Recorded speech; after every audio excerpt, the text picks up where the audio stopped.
Gas cylinder پھٹنے سے نانی اور نواسی ہلاک۔ تلنگانہ کے نلگنڈا ڈسٹرکٹ میں افسوسناک حادثہ۔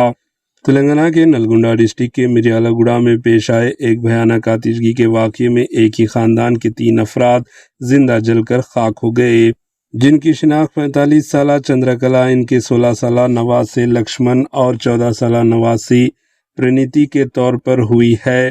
پولیس کے مطابق مریالا گوڑا کے کالاواڑہ علاقے کے رہائشی چندرکلا اپنے 2 نواسوں کے ساتھ گھر میں سو رہی تھی کہ رات کے وقت شارٹ سرکٹ کے باعث آگ بھڑک اٹھی۔ آگ پر قابو پانے کی کوشش کے دوران گھر میں موجود گیس سلنڈر زوردار دھماکے سے پھٹ گیا، جس کے نتیجے میں تینوں موقع پر ہی زندہ جل گئے۔ اطلاع ملتے ہی فائر بریگیڈ کا عملہ موقع پر پہنچا اور آگ پر قابو پایا اور بعد ازاں جلتی ہوئی نعشوں کو نکال کر مقامی گورنمنٹ ہسپتال منتقل کیا گیا۔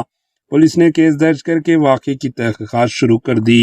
Bureau report, AHN news.